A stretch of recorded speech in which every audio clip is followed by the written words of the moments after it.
ॐ शुक्लांभरधरं विष्णुं शशिवर्णं चतुर्भुजं प्रसन्नवदनं ध्यायेत् सर्वविघ्नोपशान्तये।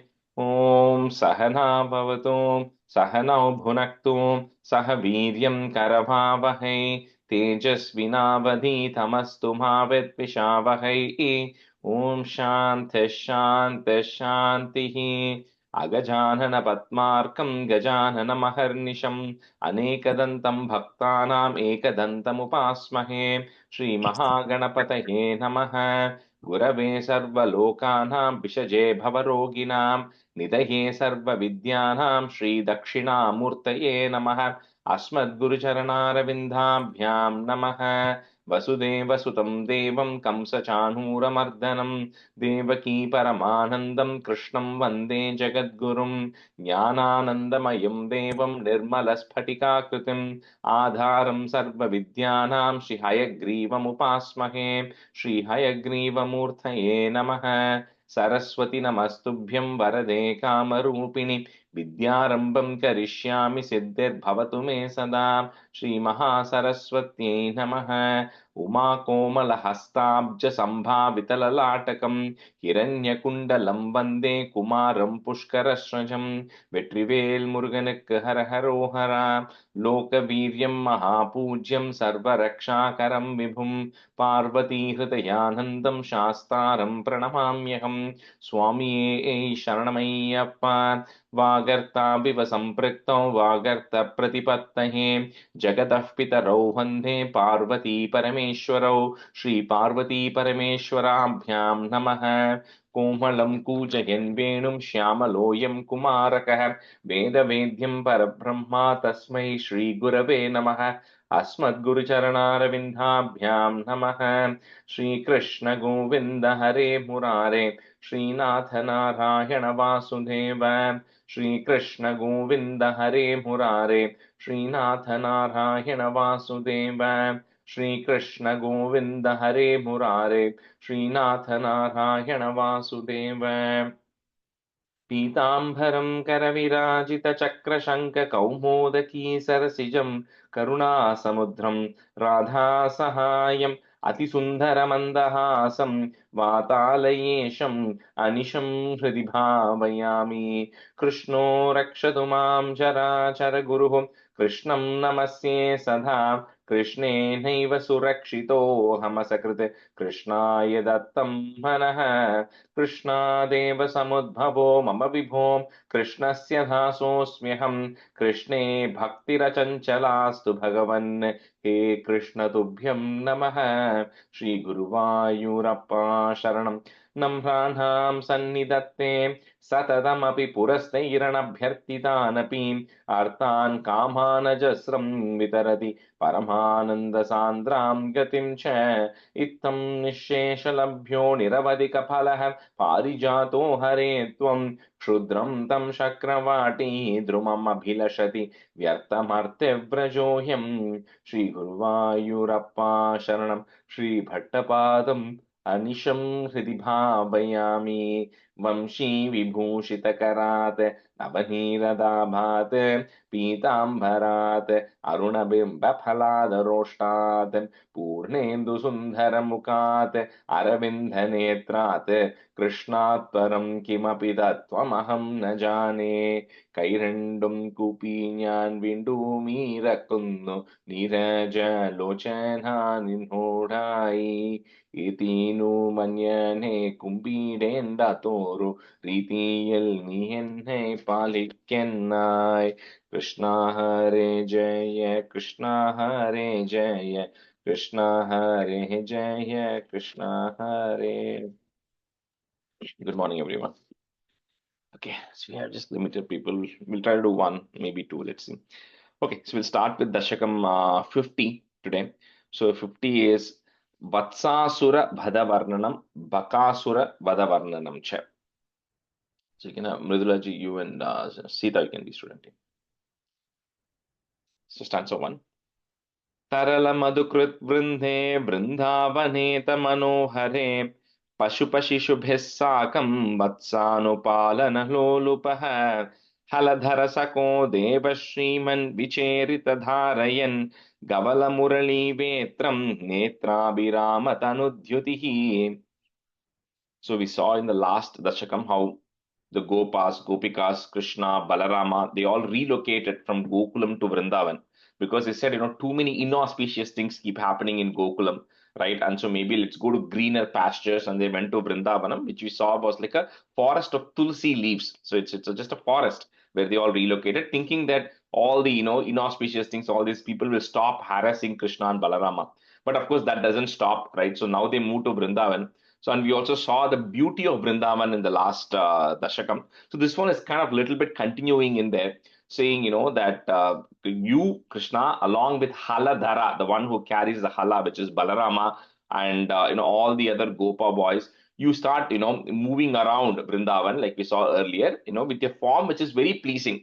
Krishna's form is very beautiful to look at. So with that form of yours, with carrying, it talks about Gavala Murali Vetra. Murali means a flute, and Gavala is like the horn, like the thing which they used to blow to call the animals. So with that, with the horn, with the flute and the stick, right, to kind of guide the animals, you all keep carrying this, and you start tending to the calves, and you're busy in Vrindavan, kind of grazing. So Tarala Madhukrit Vrinde Vrindavaneta Manohare Pashupa Shishubhihi. So is a put a is to join. Pashupa Shishubhis Sakam Vatsanupalana Lolupaha Haladhara Sakho Deva Shriman Vicherita Dharayan, Gavala Murali Vetram Netrabhirama Tanudhyutihi. Tarala Madhukrit Vrindhe Vrindavaneta Manohare Pashupashishubhis Sakam Vatsanupalana Lolupaha Haladharasako Deva Shriman Vicherita Dharayan Gavala Murali Vetram Netrabhirama Tanudhyutihi. Rajesh, is it Davala or Gavala? It might Gavala. Da. Ga. First ga. Gavala. Gavala.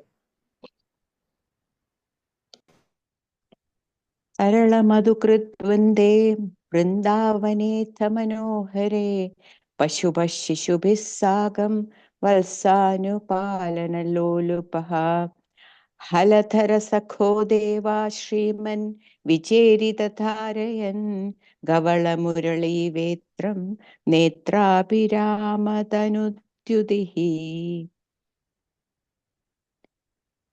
तरलमधुकृद्वन्दे वृन्दावनेथ मनोहरे पशुपशिशुभिः साकं वत्सानुपालनलोलुपः हलधरसखो देवा श्रीमन् विचेरितधारयन् गवलमुरळीवेत्रं नेत्राभिरामतनुद्युतिः. Mridula ji, that third line, I'm hearing Deva. It's just Deva. Haladhara Sako Deva Shriman. Thank you.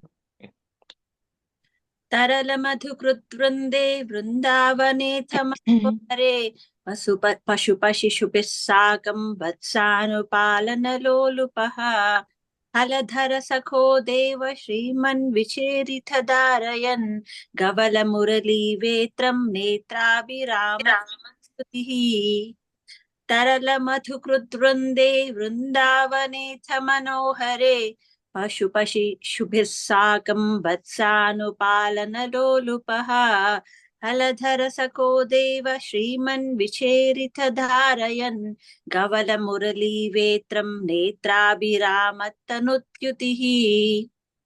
Answer 2. Vihita Jagati Raksham Lakshmikarambujalalitam Dadati Charanadvandvam Vrindavane Tvayi Pavane Kimiva Nabhabhau Sampat Sampuritam Taruvallari Saliladharani Gotra Kshetradikam Kamalapate. I'll do 2 and 3 meanings together. Vihita Jagati Raksham Lakshmi Karambuja Lalitam, Dadati Charana Dvandvam Vrindavane Tvayi Pavane Kimiva na Bhabhau Sampat Sampuritam Taru Vallari, long E, and then put a plus. Salil धरणी गोत्र क्षेत्रादिकं कमलापते विहित जगति रक्षं लक्ष्मीकराम्बुजलालितं ददति चरणद्वन्द्वं वृन्दावने त्वयि पावने किमिव न बभौ सम्पत्सम्पूरितं तरुवल्लरी सलिलधरणी गोत्र क्षेत्रादिकं कमलापते विहित जगदीरक्षम् excuse me, लक्ष्मीकराम्बुजलालितं ददति चरणद्वन्द्वं वृन्दावने त्वयि पावने किमिव न बभौ सम्पूरितं तरुवल्लरी सलिलधरणी गोत्र क्षेत्रादिकं कमलापते विहित जगदीरक्षं लक्ष्मीकराम्बुजलालितं ददति चरणद्वन्द्वं वृन्दावने त्वयि पावने किमिव न बभौ सम्पूरितं तरुवल्लरी सलिलधरणी गोत्र क्षेत्रादिकं कमलापदे विहित जगति रक्षं लक्ष्मीकराम्बुजलालितं ददति चरणद्वन्द्वं वृन्दावने त्वयि पावने किमिव न भवौ सम्पूरितं तरुवल्लरी सलिलधरणी गोत्रक्षेत्रादिकं कमलापते विहित जगति रक्षं लक्ष्मीकराम्बुजलालितं ददति चरणद्वन्द्वं वृन्दावने त्वयि पावने किमिव न भवौ सम्पूरितं तरुवल्लरी सलिलधरणी गोत्रक्षेत्रादिकं कमलापते विलसधुलपे कान्तारान्ते समीरणशीतले विपुलयमुनातीरे गोवर्धनाचलमूर्धसु ललितमुरलीनादः सञ्चारयन् खलु वात्सकं क्वचन दिवसे दैत्यं वत्साकृतिं त्वमुदैक्षताः. So the second stanza it says, "O Kamalapate, O husband of Lakshmi, your charana dvandvam, the both of your feet, right, are caressed, are pressed by Lakshmi Devi. So when Narayana is lying down and the feet is on Lakshmi Devi's thighs, and then she's caressing your feet. So the Lakshmi, who is prosperity herself, if she is caressing your feet, if those feet walk on Vrindavan, then what can you say about Vrindavan? She says Vrindavan is so blessed because wherever you go, wherever your feet touches, that place gets more prosperous. So because of that, the prosperity in terms of it rains, and then all the grass and luscious, and it's the trees grow and the mountains are prosperous. So everything is prosperous, so the entire ecosystem can survive. So it says, as you Krishna walk on Vrindavan, just like Gokulam, the entire place becomes prosperous because it's your feet which is actually touching the ground as you're walking there. Now, in that, it again continues to describe Vrindavan only. So in that, in the forest of Vrindavan, where because of the mountain, Govardhana mountain also being there, Yamuna river flowing, there's always a cool breeze which is actually flowing there. And then you continue to, grace along with all the boys. So because they were a little grown up, this you'll see how this progresses, right? So in this, because they are about 5 years old, because I'll tell you in the next Dasakam, they transition between 5 and 6 for a reason. So when they're about 5 years old, they are beginning to graze all the calves. So, one day as, they were all then tending to their calves along the banks of the Yamuna river, they then see an Asura there who's come in the form of a Vatsa. Vatsa means a calf. So an Asura who's disguised in the form of a calf. Bilasa Dulape, Kantarante, Samiran शीतले विपुल यमुना तीरे गोवर्धनाचल मूर्धसु ललित मुरली नादः put is नादस् संचारयन् खलु वात्सकं क्वचन दिवसे दैत्यं वत्साकृतिं त्वमुदैक्षताः विलसधुलपे कान्तारान्ते समीरनशीतले विपुलयमुनातीरे गोवर्धनाचलमूर्धसु ललितमुरलीनादः सञ्चारयन् खलु वात्सकं क्वचन दिवसे दैत्यं वत्साकृतिं त्वमुदैक्षताः विलसतुलपे excuse me, कान्दारान्ते समीरणशीतले विपुल यमुनातीरे गोवर्धनाचलमूर्धसु ललितमुरलीनादः सञ्चारयन् खलु वाल्सकं कुजनदिवसे दैत्यं वल्साकृतिं त्वमुदैक्षताः. I lost the tune somewhere. Sorry. विलसदुलपे कान्तारान्ते विलसदुलपे कान्तारान्ते समीरणशीतले विपुलयमुनातीरे गोवर्धनाचलमूर्धसु ललितमुरलीनादः सञ्चारयन् खलु वाल्सकं क्वचन दिवसे दैत्यं वल्साकृतिं त्वमुदैक्षताः.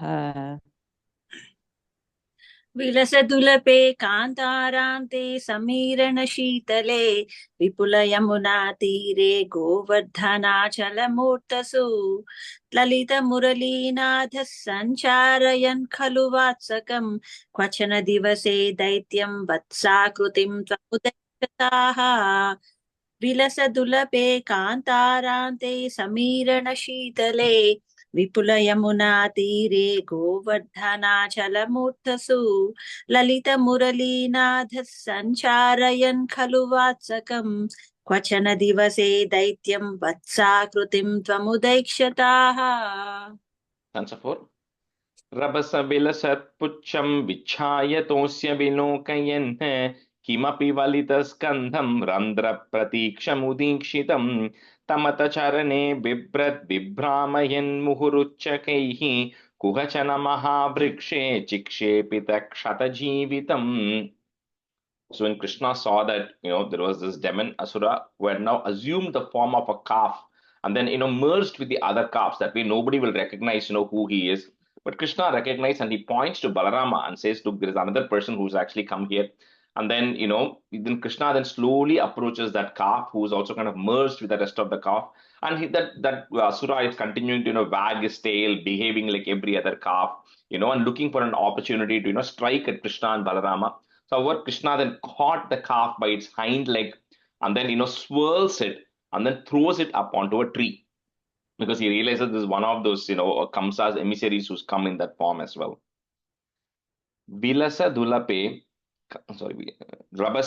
Vilasat Pucham Vichayatosya Vilokayenne, Kimapi Valita Skandham Randra Pratiksham Udikshitam. You can break that now if you want.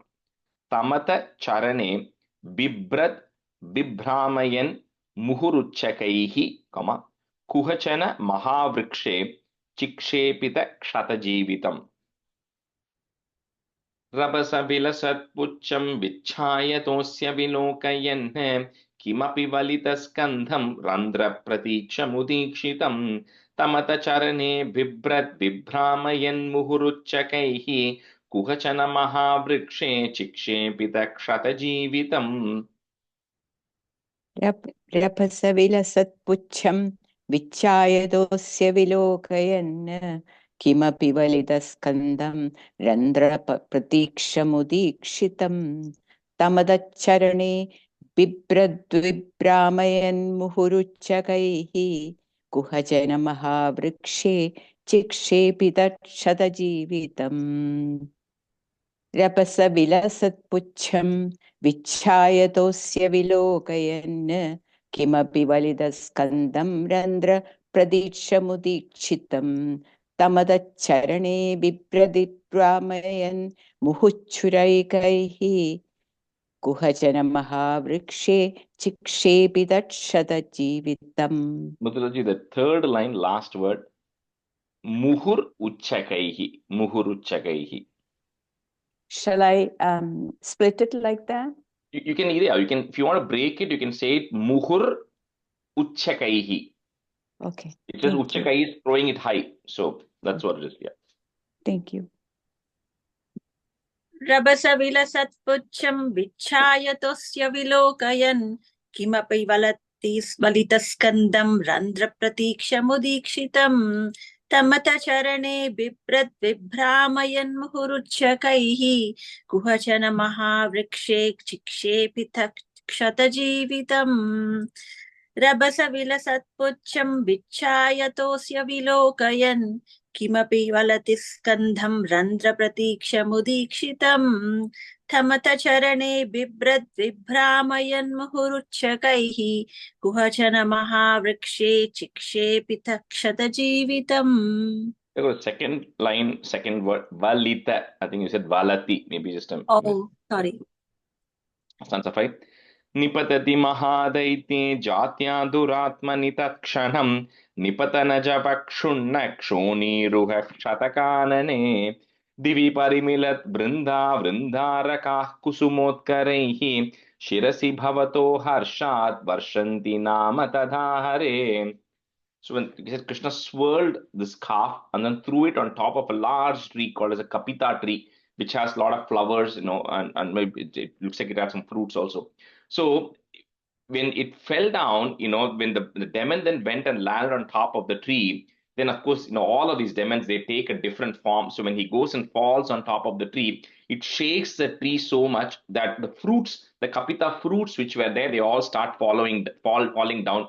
So all these boys, the small kids, right? They're all, because Krishna is 5, so they're all kind of around the same age, 5, 6-year-olds. So they're all super excited that all these fruits actually fell from there. So, at the same time, Bhatripad is saying at the same time, the gods are also happy that you got rid of another asura here and they showered flowers on you, because that was the end of that asura, Vatsasura. It's called Vatsasura because he came in the form of a Vatsa, which is a calf.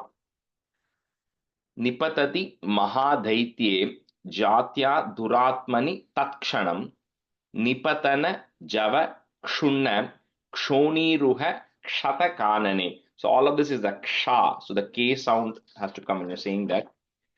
Divi Parimilat Vrinda Vrindarakaha is there. Put a ich sound to join. Vrindarakah Kusumotkarehi Shirasi Bhavato Harshat Varshanti Nama Tadahare.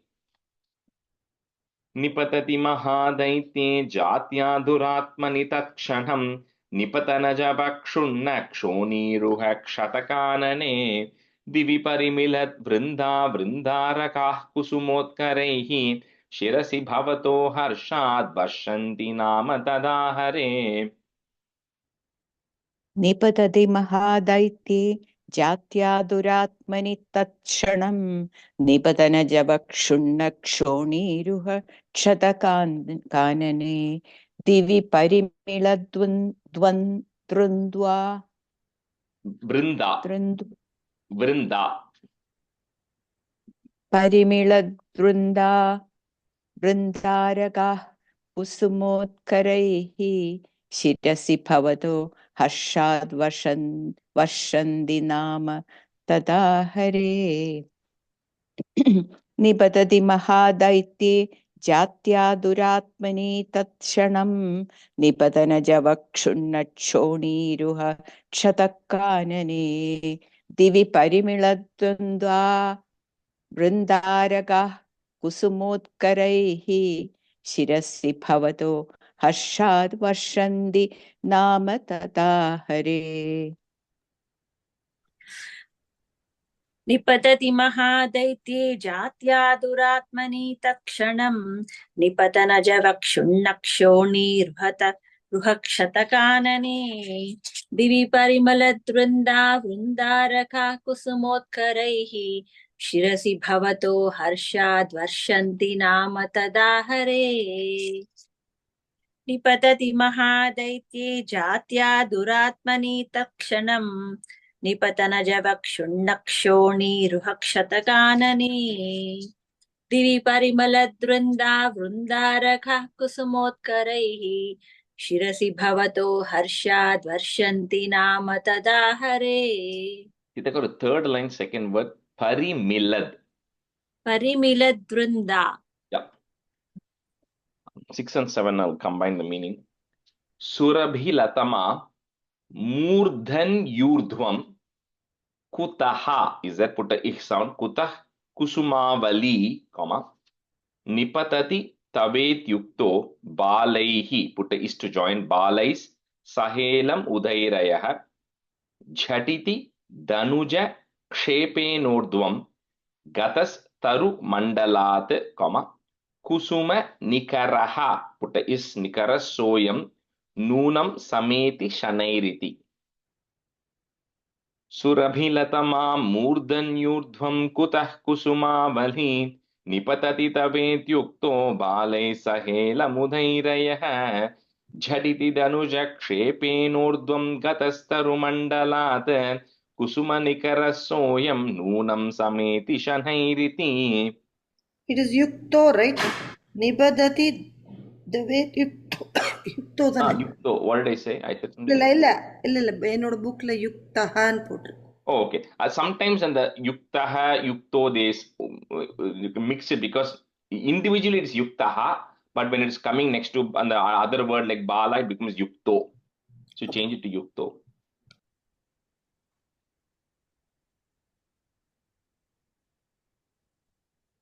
Go ahead, Mudalaji. Surapilatama मूर्धन्यूर्ध्वं कृतः कुसुमावली निपतति तवेत्युक्तो बालैः सहेल मुदैरयः.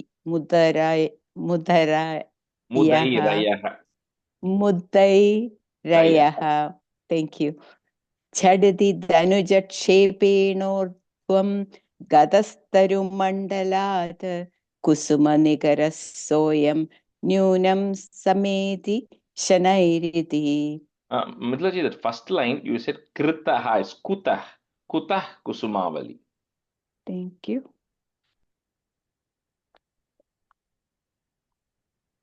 सुरपिलतमा मूर्धन्यूर्ध्वं कुतः कुसुमावली निपतति तवेत्युक्तो बालैः सहेलमुदैरयः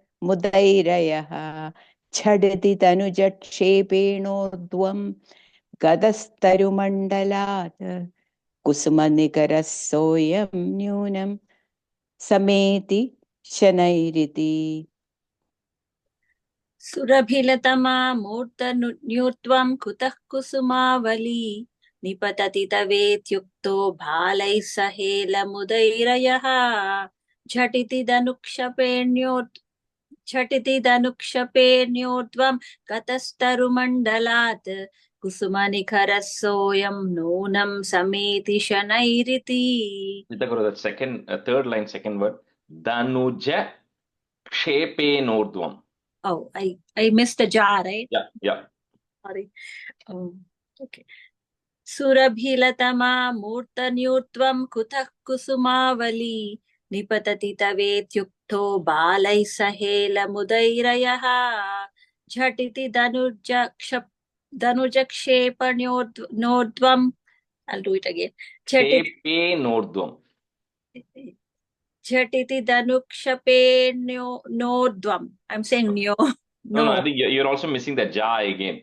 Danuja, separated there. Danuja kshepenordhvam.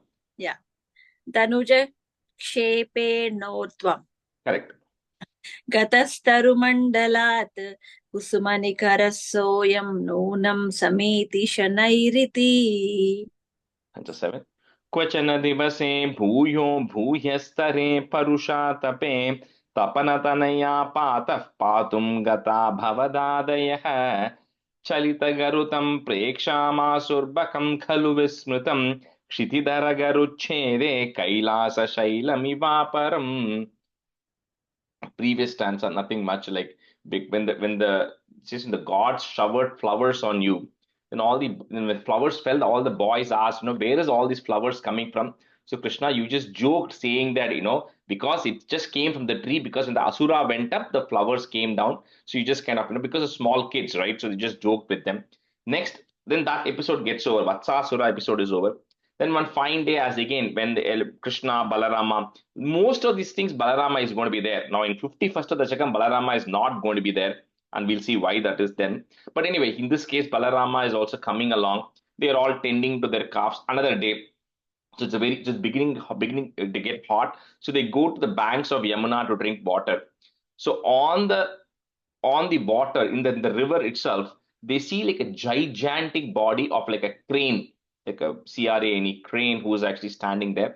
And it says the size of it is so big It's as if somebody has actually taken and chopped off. It's like so white, like the Himalayas, and it is as if somebody has chopped off a portion of the mountain and placed it there. That was a massive size of that which was there. And here they give a reference here saying that it is as if somebody has chopped off the wings of a mountain, like when Indra had chopped off. So there's some story there. I don't know too much about it, but it used to say that previously the mountains we used to be able to move, but then somehow they lost the ability to move, and they became fixed into one point. So they're just kind of giving a comparison, saying if you take an entire mountain and then if the mountain had wings, that's how this particular animal was, crane was, which was actually sitting in the middle of the Yamuna river. So Kwachana Divase Bhuyo Bhuyas Tare Parushatape, Tapana Thanaya Pataha, put a F to join Pataf, Patum Gata Bhavadadayah, Chalita Garutam Prekshamasur Bakam Khalu Vismritam Kshitidhara Garuchede Kailasa Shailam Ivaparam. क्वचन दिवसे भूयो भूयस्तरे परुषातपे तपनतनया पातः पातुं गता भवदादयः चलितगरुतं प्रेक्षामासुर्भकं खलु विस्मृतं क्षितिधरगरुच्छेदे कैलासशैलमिवापरम्. क्वचन दिवसे भूयो भूयस्तरे परुषातपे तपनतनया पादः पादुं गदा भवदादयः चलितगरुदं प्रेक्षमासुर्बकं खलु विस्मृतं क्षितिधर गरुच्छेदे कैलासशैलमिवापरम्.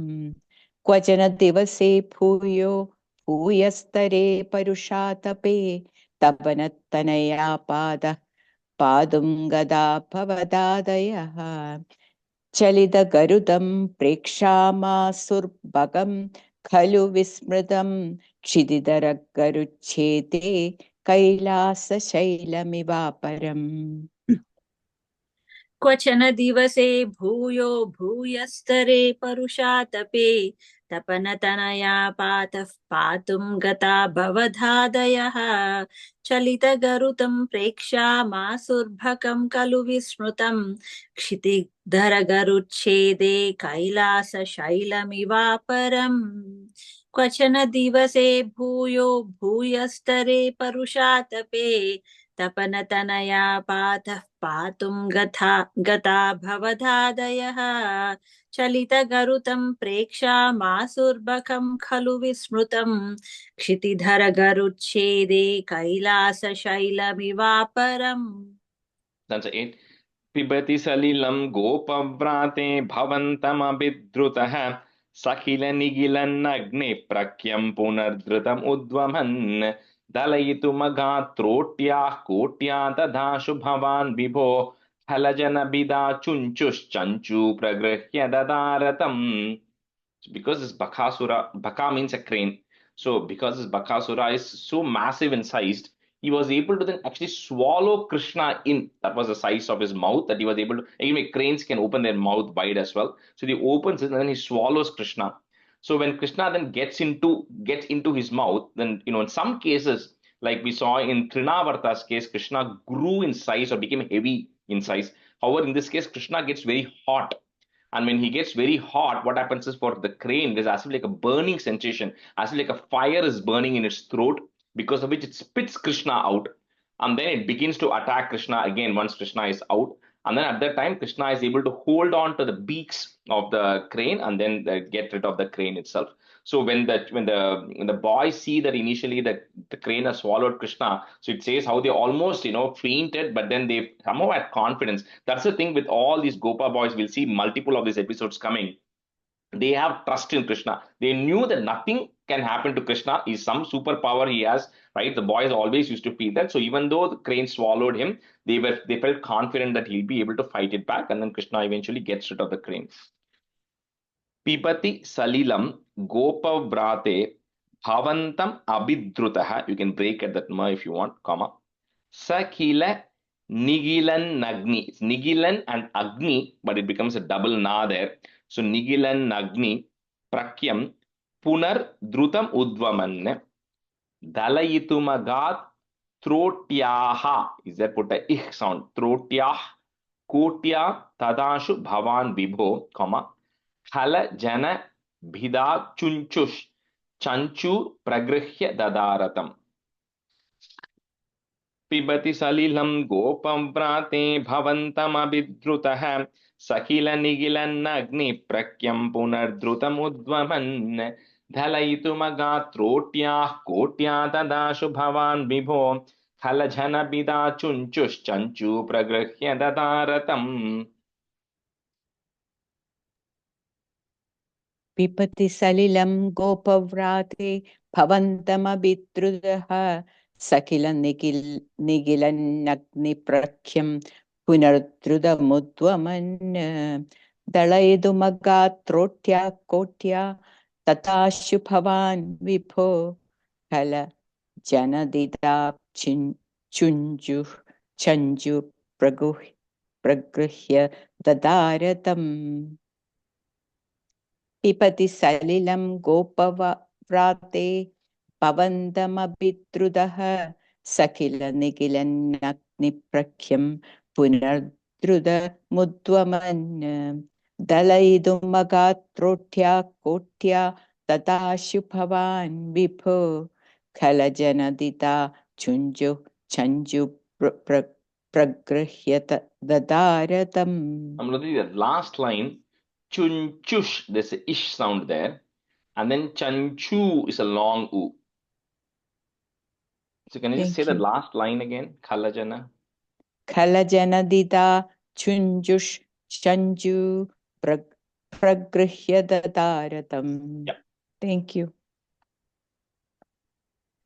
पिबति सलिलं गोपव्राते भवन्तमभिद्रुतः सकिल निगलनग्निप्रख्यं पुनर्द्रुतमुद्वमन् दलयितुमगात्रोट्या कोट्या तथाशु भवान् विभो खलजनबिदा चुञ्चुश्चञ्चू प्रगृह्य ददारतम्। पिबति सलिलं गोपव्राते भवन्तमभिद्रुतः सकिल निगलनग्निप्रख्यं पुनर्द्रुतमुद्वमन् दलयितुमगात्रोट्या कोट्या तथाशु भवान् विभो खलजनबिदा चुञ्चुश्चञ्चू प्रगृह्य ददारतम्। 9 and 10 will do the meaning together. Sapadi sahajam sandrashtum va mritam khalu putanam. So put a im at the end of that line and comma, putanam. Next word, the ma becomes a at the beginning. Anujam agamapyagre. You can break if you want the mas. Anujam agamapyagre gatva pratikshitum evava shamana nilayam yate tasmin bake sumanogane, kirati sumano brindam vrindavanat grihamayataha. Sapati sahajam sandrashtum va mritam khalu putanam anujamagamapyagre gatva pratikshitumeva va shamana nilayam yate tasmin bake sumano gane kirati sumano brindam vrindavanat grihamayataha. Sapati sahajam sandrashtum vamritam khalu putanam anujamagamapyagre gatva pratikshitumeva va shamana nilayam yate tasmin bake sumano gane kirati sumano vrindam vrindavanat grihamayataha. Sapati sahajam sandrashtum vamritam khalu putanam anujamaka mapyagre gatva prati. You can also break at that second ma also there, Madhulaji. So anujam agam apyagre if you want to. Okay, thank you. Anujam agam apyagre gatva pradikshitumeva va shamana nilayam yade tasmin bage sumano gane kiradi sumano vrindam vrindavanat griham mayataha.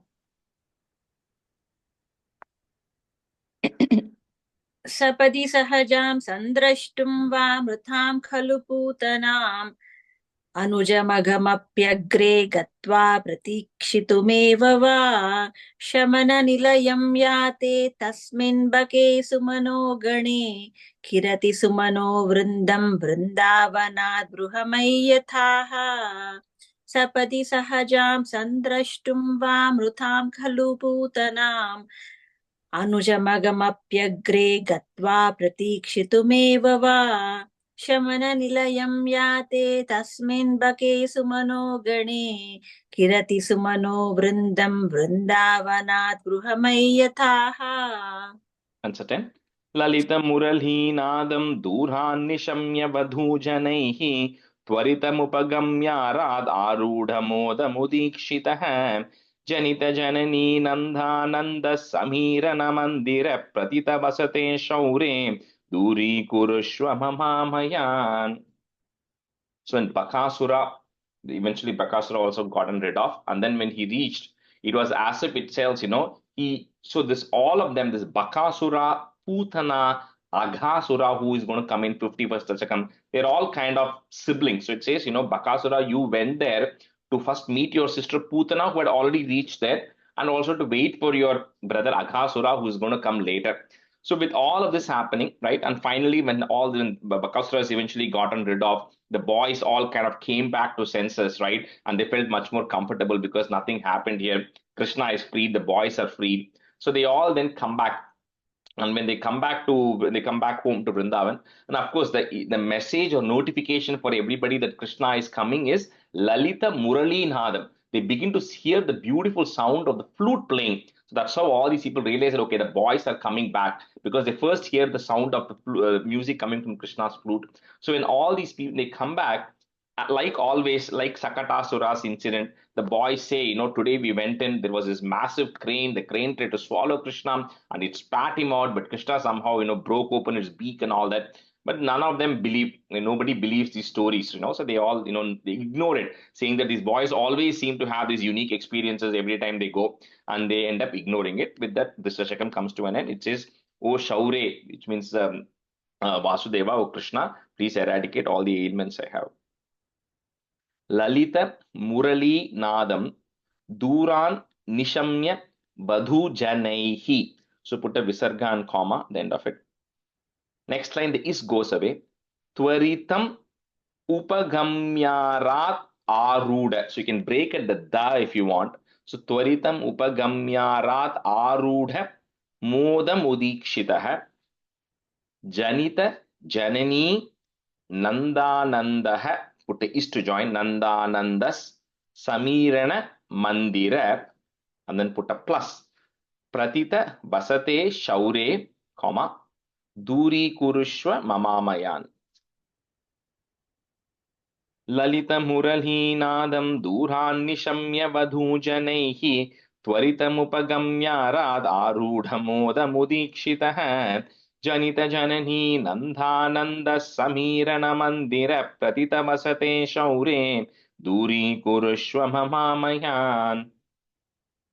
Lalita Murali Nadam Duranishamya Vatujanaihi Tvaritamupagамyarad Arudamodamudikshitaha Janita Janani Nandananda Samirana Mandira Pradidavasade Shaure Duri Kurushwa Mama Mayan.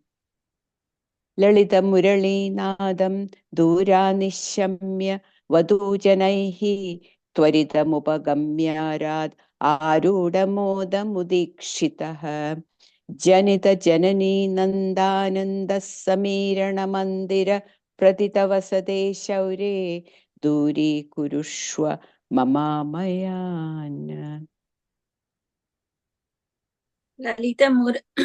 ललितमुरलीनादं दूरानिशम्य वधूजनैः त्वरितमुपगम्य राधारूढमोदमुदीक्षितः जनितजननी नन्दानन्दः समीर्णमन्दिरप्रतितवसते शौरे धूरीकुरुष्व ममामयान्. stop this tune. Sorry. Lalita Muraleenadam Duranishamya Vadurjanaihi Tvaritamupagambya Radha Rudha Mudikshitaha Janita Janani Nandanandha Samirana Mandira Pratita. I'm losing the tune there. I think there and Samirana Mandira, just take it down a notch.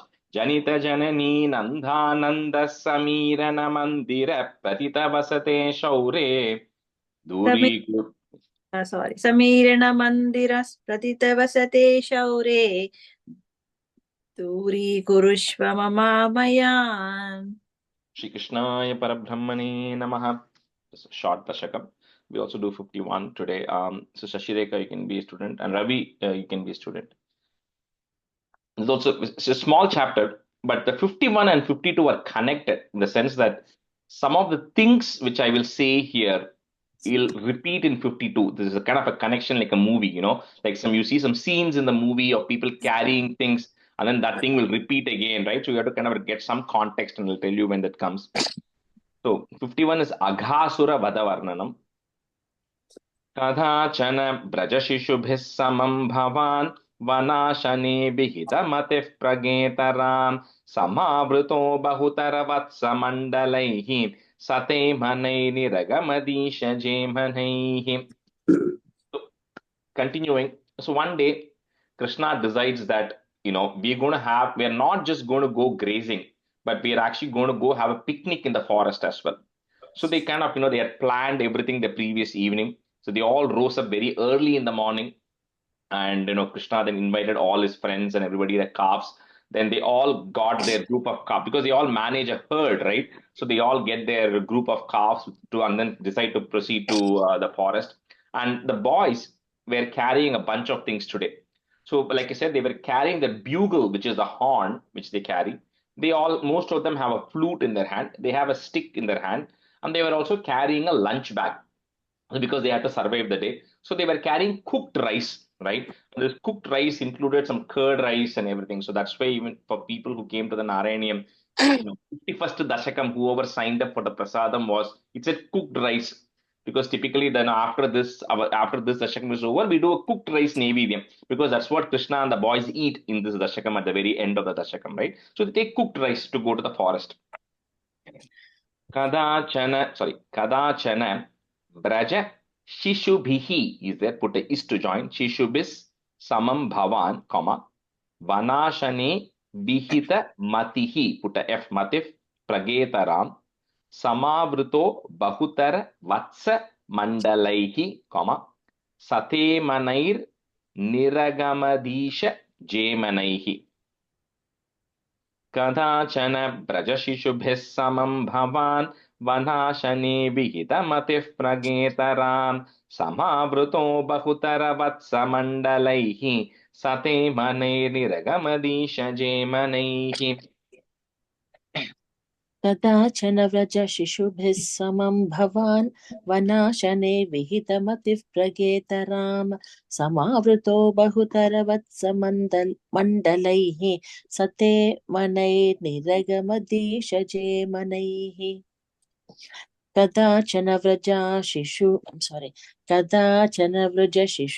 Samam Bhavan Vanashane Vihitamatif Pragetaram Samavruto Bahutara Vatsa Mandalaihi Sate Manai Niragamadisha Jemanaihi.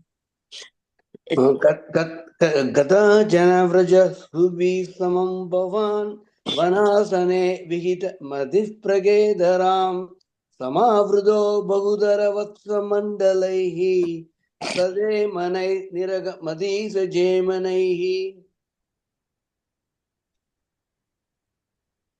No, second time. Kadachana Vrajashubhis Samam Bhavan Vanasane Vihitamativ Pragetaram Samavruto Bahutara Vatsa Mandalaihi Sade Manai Niragamadisha Jemanaihi. Answer to Vinhyatastava Charanam Bujadvayate Udanchitam Tribhuvana Pavanam Rajaha Maharshayah Pulakadarai Kalebarehi Udu Hiredhita Bhavadikshanotsavaha. So like similar to last Dasakam, it tells Krishna when you are walking there in Vrindavan, as your feet is walking on the sands of Vrindavan. Says all the sages, they go through this Ashtanga Yogam, Yama, Niyama, Asana, Pranayama, Dharana, Dhyana. They do all these things, but they can't even come close to physically coming close to you. But then when they see that you yourself are now walking on the sands of Vrindavan, they all take this as an opportunity and they all come and they roll on the sands of Vrindavan. And this is not just the sages. We're going to see in the 73rd Dashakam when Uddhava is going to come to get Krishna. He's Akrura, sorry, he's going to come. He's also going to do the same. He says, this is the place where Krishna has walked, and this is the place my entire body has to touch the sands of Vrindavan or the dust of Vrindavan. That's what the sages also do. He says, your feet, which sanctifies all the worlds, they decide that they also want to get you also want to feel that or touch it. So the sages all come and do that there. Vinir yatas tava charanambhuja dvayat. Put the it at the end of that line. Dvayat, comma. Next line, the du becomes a u. Udanchitam tribhuvana pavanam rajaha. Maharshayah, put a F to join. Maharshayah pulakadaraihi, put a ich to join. Pulakadarai kalebaraihi, put a visarga at the end of that line and comma. Kalebaraihi. Next line, the ru becomes a u. Uduhire dhrita bhavadikshanotsawaha.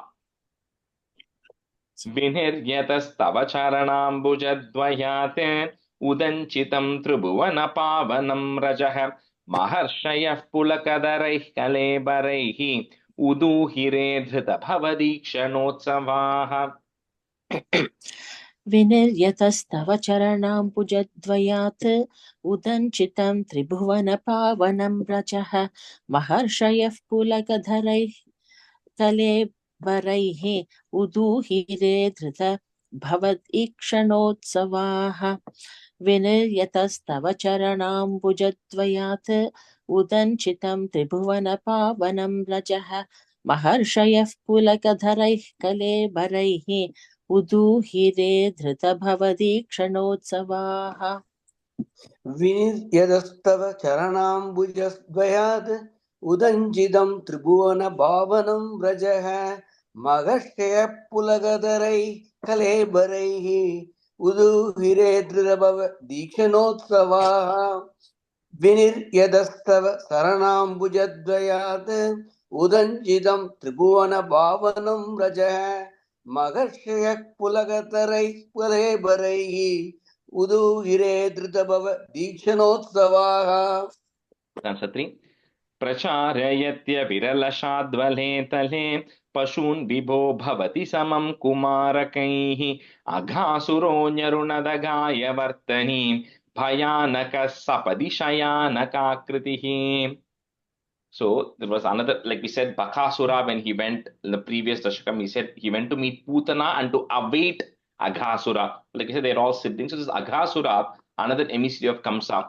So he was upset because Putana has been gotten rid of, Bakasura has been gotten rid of. So he says, I not only want to get rid of Krishna, I also want to get rid of all these Gopa boys also, because then that's the maximum pain you can inflict on the Vraja people, right? Is to kill all their children. So this Aghasura takes the form of a large python, and we'll see how big that python is in the next stanza, but he takes the form of a big python and just is waiting for them there. Pracharayatya virala, you cannot break that. So Pracharayatya virala shadvale tale, comma, Pashun vibho bhavati samam kumarakaihi Aghasuro nyarunadaghaya vartaneem, comma, Bhayanakaha, put is Bhayanakas sapadi shayanakakritihi. Pracharayatya viralashadvale tale Pashun vibho bhavati samam kumarakaihi Aghasuro nyarunadaghaya vartaneem Bhayanakas sapadi shayanakakritihi. प्रचारयत्य विरलशाद्वले तले पशून् विभो भवति समं कुमारकैः अघासुरो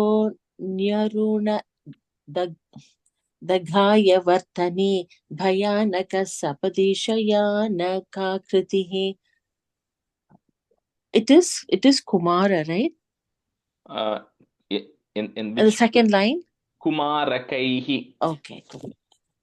प्रचारयत्य विरशाद्वले तले पशून् विभो भवति समं कुमारकैः अघासुरोऽन्यरुण दघाय वर्तने भयानकः सपदिशयानकाकृतिः. प्रचारत्य विरल सात्वले दले पशुन् विभो भवति समं कुमारकैः अघासुरो निरुणतगाय वर्धनीं भयानकः सपदि शयानकाकृतिः. प्रचारत्य विरल सात्वले दले पशुन् विभो भवति समं कुमारकैः अघासुरो निरुण तगाय वर्धनीं भयानकः सपदि शयानकाकृतिः. Ravi, on the first line, first word, Pracharayatya. There is a ya there, I think you know. Okay, பிரச்சாரத்தியன் போட்டிருக்கேங்க. Pracharayatya. யத்தியன். Okay. महाचल प्रतिमतनोर्गुहानिभ प्रसारित प्रदित मुखस्य कानने मुखोदरं विहरन कौतुकाद्गताः कुमारकाः किमपि विदूरगे त्वहि. So when the Sagasura assumed the size of this huge python, it says he was as big as a mountain to the extent that, when he was lying down and he had his mouth open, it seemed like it was a massive mountain and there was a cave in there.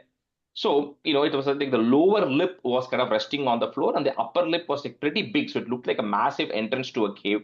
And, when the boys, they're all new to Vrindavan. So they all thought, maybe this is some attraction in Vrindavan. There's a massive mountain here with a cave here, which you should probably go and explore. So all these boys then decided to walk into the cave, walk into the mouth of Aghasura, thinking that it is actually a cave. And, because they were not, they just were small kids, right? So they just decided to walk in.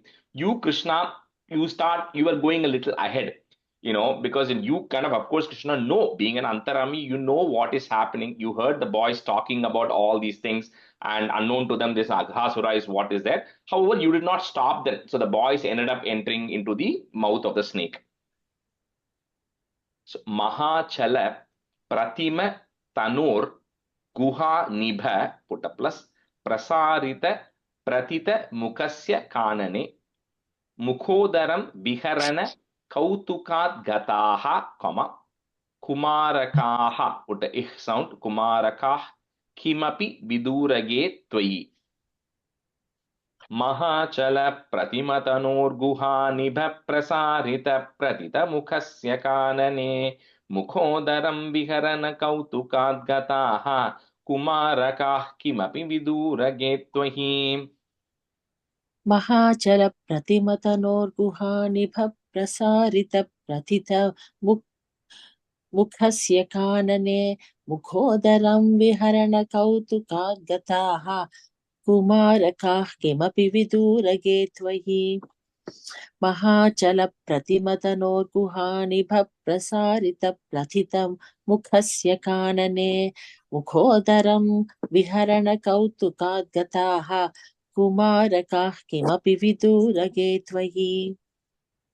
महाचल प्रतिमदनोर्गुहानिव प्रसारित प्रदित मुखस्य कानने मुखोदरं विहरण कौतुकाद्गताः कुमारका किमपि विदुरगे त्वयि.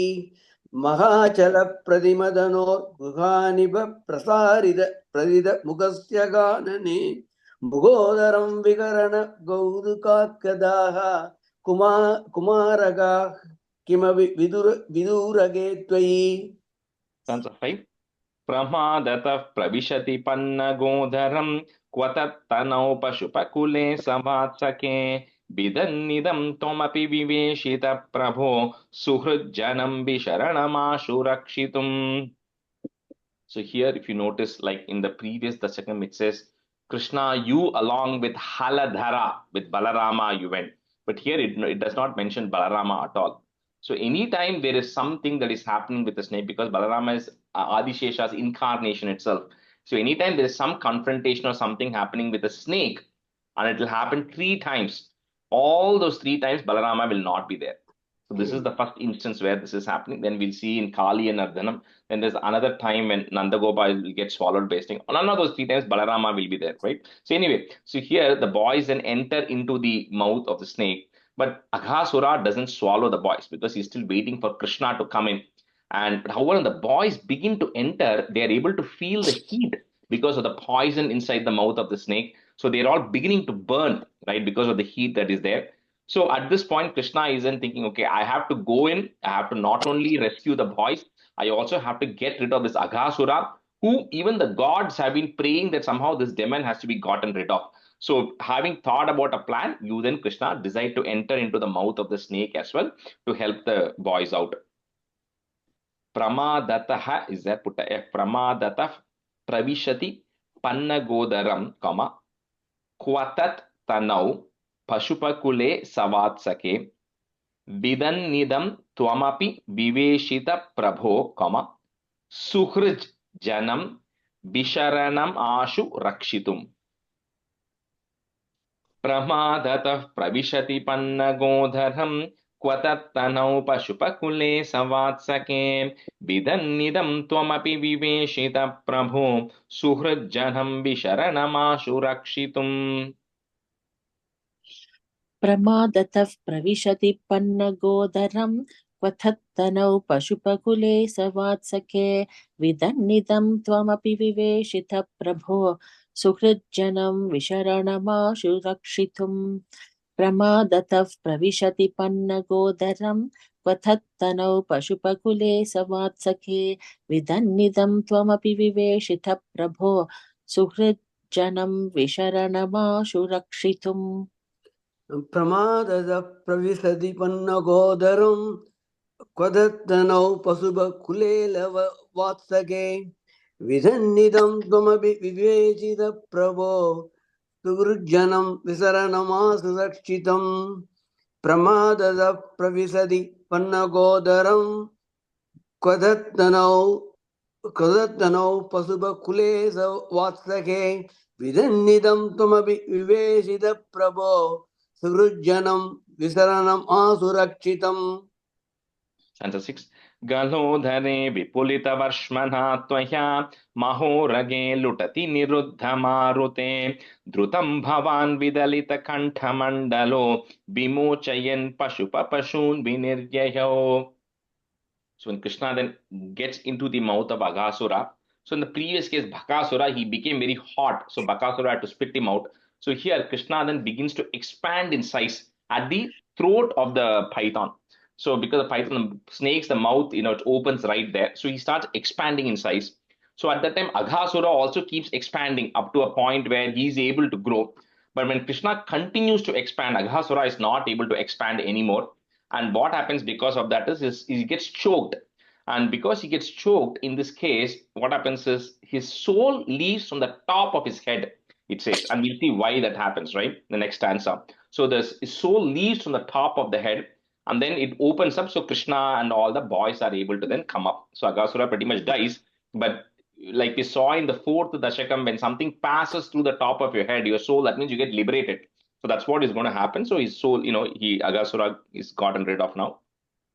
So Galodhare vipulita varshmana tvaya, comma, mahorage lutati niruddha marute drutam bhavan vidalita kantha mandalo, comma, vimochayan pashupa pashun viniryayo. Galodhare vipulita varshmana tvaya mahorage lutati niruddha marute drutam bhavan vidalita kantha mandalo vimochayan pashupa pashun viniryayo. गलोदरे विपुलितवर्ष्मणा त्वया महोरगे लुठति निरुद्धमारुते धृतं भवान् विदलित कण्ठमण्डलो विमोचयन् पशुपशून् विनिर्ययौ गलोदरे विपुलितवर्ष्मणा त्वया महोरगे लुठति निरुद्धमारुते धृतं भवान् विदलितकण्ठमण्डलो विमोचयन् पशून् विनिर्ययौ कलोदरे विपुलितवश्मनाद्वया महोरगे लुटति निरुद्धमारुते धृतं भवान् विदलितकण्ठमण्डलो विमोचयन् पशून् विनिर्ययौ कलोदरे विपुलितवश्मनाद्वया महोरगे लुटति निरुद्धमारुते धृतं भवान् विदलितकण्ठमण्डलो विमोचयन् पशून् विनिर्ययौ. Chapter 7. Kshanam deme tvadupagamārtamāstitam mahāsura-prabhava-maho mahate vinirgade tvayitu nilīnamanjasa nabhastale nanruturato jagussuraha. So when Aghasura's soul exited from the top of his head, so at that time what happens from the body of this python, a bright light comes out, which comes and illuminates all these directions. A bright light comes and it stays up for a fraction of a second till Krishna comes out of Aghasura's mouth. And then when Krishna comes out of Aghasura's mouth, that light comes and merges with Krishna. So essentially, Aghasura is actually attaining liberation. Not everybody attains liberation, but Aghasura attains liberation. Don't know why, guys. There must be some story as to what happened in the previous or births or whatever, because of which Aghasura attains liberation. And so this particular thing, when it happens, of course, a lot of the gods see it. The boys also see this. The Gopa boys also see how a light is actually coming in and actually merging into Krishna. Like when you saw Nalakubra, Manigriva, the trees, they did not merge into Krishna. They got their original form and they went off to their respective lands. But in this case, Aghasura is merging into Krishna in this case. So Kshanam Devi Tvadupa Gamartam you can break it that Tvadupa Astitam, Mahasura Prabhavamaho Maho Mahate Binirgate Twayitu Nilinam Anjasa, Nabhaha, putta is Nabasthale Nandruturato Jaguhu, putta is Jagussuraha. Kshanam deve tvadupagamārtamastitam mahāsura prabhava maho mahate vinirgate tvayitu nilīna manjasa nabhastale nanruturato jagussuraha. क्षणं दिवि त्वदुपगमार्थमास्थितं महासुरप्रभवमहो महत् विनिर्गते त्वयि तु निलीनमञ्जसा नभस्थले नन्द्र दुरथो जगुस्सुराः क्षणं दिवि त्वदुपगमार्थमास्थितं महासुरप्रभवमहो महत् विनिर्गते त्वयि तु निलीनमञ्जसा नभस्थले नृतुरथो जगुस्सुराः. क्षणं दिवि तदुपगमार्थमास्थितं महासुरप्रभवमहो महत् विनिर्गते त्वयि तु निलीनमञ्जसा नभस्थले नन्दृतुरथो जगुस्सुराः. क्षणं दिवि उपगमार्थमास्थितं महासुरप्रभवमहो महत् विनिर्गते त्वयि तु निलीनमञ्जसा नभस्थले नन्दृतुरथो जगुस्सुराः. That's it. Rajeshji, I'm so sorry to interrupt. Can you read the last line again or chant the last line again, please? Nabhastale nandruturato jagussuraha. Okay, thank you. That's it. Thank you. Savismayeh kamalabhavadibhis suraihi anudrutasthadanugatah kumarakaihi dine punastaruna dashamupeyushi swakair bhavan atanuta bhojanotsavam. So one interesting incident then happens here. For all these things, when all these the asuras come and everything, they only say the gods come shower flowers on Krishna and they stop it there. But when Aghasura is like a very terrifying Asura who the gods were hoping that sometime hopefully he'll get, because remember the gods first went to Brahma to pray and Brahma goes to Narayana saying please incarnate because there's too many of these bad people in there. So Aghasura was like a big one of the primary bad ones. So when Aghasura is gotten rid of, so Brahma comes to know about it. So otherwise Brahma doesn't care about all these rest of them, but in this case Brahma comes to know about it. And Brahma is now coming and seeing what is actually happening in earth. So Brahma is speaking here, and that is going to continue into the next Dasakam. But Brahma is now coming and seeing, he comes to know and he's noticing what's everybody celebrating, and looks like Aghasura has finally been gotten rid of. Anyway, back in earth, it's noon time, so Krishna and the boys all then set out to have lunch.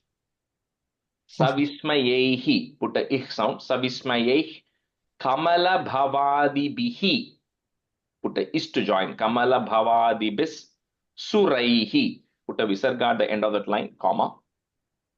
Next line, the Ra becomes a A. Anudrutas Tadanu Gataha, put a ich sound, Gatah Kumarakaihi. Dine Punas Taruna Dasham Upeyushi, comma. Swakair Bhavan Atanutha Bhojanotsavam. So he decided to have a picnic, lunch with the friends. Savismayeh Kamala Bhavadibhis Suraihi Anudrutasthadanugatah Kumarakaihi Dine Punastaruna Dashamupeyushi Swakair Bhavanatanuta Bhojanotsavam. Savismayeh Kamalabhavadibhis suraihi Anudrutasthadanugatah Kumarakaihi Dine Punastarunadashamupeyushi Swakair Bhavanatanuta Bhojanotsavam. Savismayeh Kamalabhavadibhis suraihi Anudrutasthadanugatah Kumarakaihi Dine Punastarunadashamupeyushi Swakair Bhavanatanuta Bhojanotsavam. Savismayai Kamala Bhavadi Bisuraihi Anudrudastatanu Kumaragaihi Dine Punastaruna Dasam Ubeyushi Swagai Bhavan Atanuta Bhojanotsavam. Savismayai Kamala Bhavadi Bisuraihi Anudrudastatanu Kumaragaihi Dine Punastaruna Dasam Ubeyushi Swagai Bhavan Atanuta Bhojanotsavam. Stanza 9. Vishanikamapि muralim nitambake niveshayan kabaladharah karambhuje prahasayan kalavachanai kumarakan bhubhojitattridashaganeir mudhanutah. So this incident of Krishna getting rid of Aghasura happened, like I said, when Krishna was 5 years old. However, this incident was told to the Gopas as when Krishna was 6 years old, and it was told as if it happened the previous day. So I hope you're following what I'm saying here. Krishna is 5 years old. But when this incident is eventually told to the Gopas, 1 year has passed, and the boys tell this incident as if it happened that day. So they say, oh, today morning we went and it happened. But actually 1 year passes. We'll see how that happens only in the next Dasakam. But 1 year eventually will get past. Now, I'll tell you one scene so you can just lock it in your mind, because this will come again in the next Dasakam. So Krishna is now telling the boys, it's very tired, it's lunchtime, Yamuna is flowing here, let's get there. I'm also hungry. The calves are also probably hungry. So we'll park ourselves here because the calves can go drink water from the Yamuna, and they all sit, and then they have their bugle, which is the horn, like I said, they tug it into their waistband. They take their murali, which is their flute, tug it into their waistband, and then they kabaladhara karambuje. He takes a ball of rice in his hand. And then Krishna and the boys then begin to eat, and they are smiling with each other, and they're having like a happy meal, right? So they're sitting and talking to each other and smiling, and all the gods look at it and says, how lucky are those Gopa boys, right? They're actually sitting right next to Krishna, and then Krishna is making jokes, right? And they are actually enjoying their jokes, and they're having fun with Krishna as if he's one of their best friends. So Vishani Kamapi Muralim Nitambake, put a plus, Niveshayan Kabaladharaha put a ich sound. Kabaladara karambuje prahasayan kalavachanaihi, put a ich sound. Kalavachanaih kumarakan, comma, bubhojita tridashaganair muda nutaha. So the first two lines is a plus. I don't know if I said that. After Nitambake, there's a plus. विशानिकामपि मुरलीं नितम्बके निवेशयन् कबलधरः कराम्बुजे प्रहासयन् कलवचनैः कुमारकान् भुभोजितत्रिदशगणैर्मुदानुतः. Vishanikamapi muralimitam I'm sorry. Vishanikamapi muralim nitambake niveshayan kabaladara karambuje prahasayan kalavachanai kumarakan bubhojitha tridashaganair mudanutaha. Vishanikamapi muralim nitambake niveshayan kabaladara karambuje prahasayan kalavachanai kumarakan bubhojithatti dashaganair mudanutaha. Vishanigamapi muralim nidambage niveshayan kavaladarakkarambuje pragasayan kalavachanai kumaragan bubhojidatridasakanair mudanutah.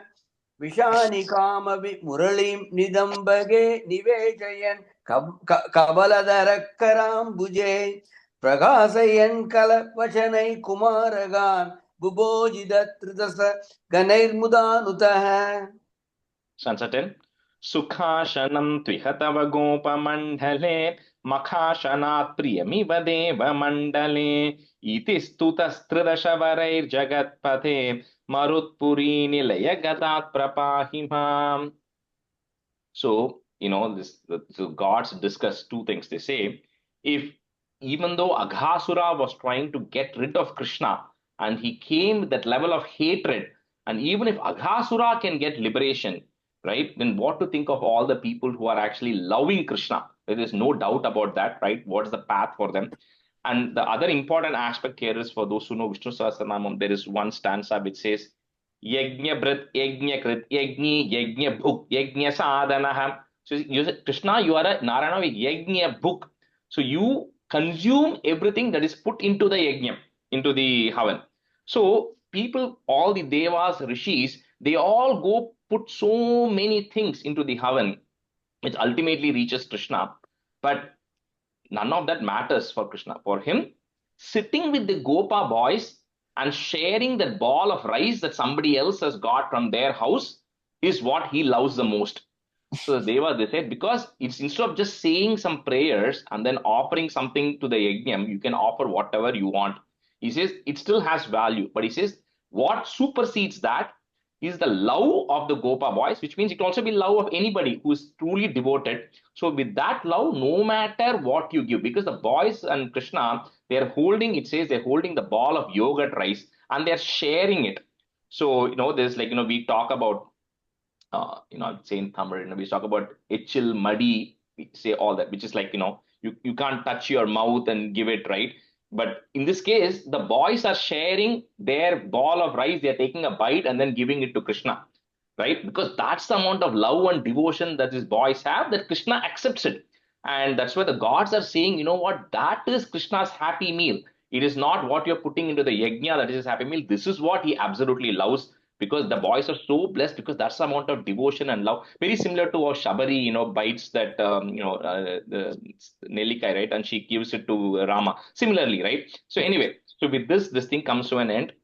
And the boys are all sitting and eating. And this Dashakam comes to an end. So Marut Puri, O Guru Vairappa, please save me from all the ailments.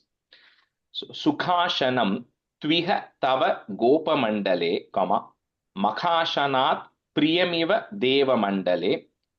Iti stutas tridashavarair jagatpate, marutpuri nilaya gadat prapahima. Sukhashanam tvihatava gopa mandale, makhashanat priyamiva deva mandale. Iti stutas tridashavarair jagatpate, marutpuri nilaya gadat prapahima. सुखाशनं त्विह तव गोपमण्डले मखाशनात् प्रियमिव देवमण्डले इति स्तुतस्त्रिदशवरैर्जगत्पते मरुत्पुरिनिलयगतात् प्रपाहि माम् सुखाशनं त्विह तव गोपमण्डले मखाशनात् प्रियमिव देवमण्डले इति स्तुतस्त्रिदशवरैर्जगत्पते पुरीनिलयगतात् प्रपाहि माम् सुखासनं द्विहदव गोपमण्डले मगासनात् प्रियमिव देवमण्डले इति स्तुतस्त्रिदशवरै जगत्पदे मरुत्पुरीनिलयगतात् प्रपाहि माम् सुखासनं द्विहदव गोपमण्डले मगासनात् प्रियमिव देवमण्डले इति स्तुतस्त्रिदशवरैर्जगत्पदे Marutpuri-nilayakadat prabhagimam. Shri Krishnaya Parabrahmane Namaha. Like it comes in the movies, there's normally like a calm before the storm, and then they put the intermission. That's what is, like everybody's sitting and having lunch, and then this Dashakam comes to an end.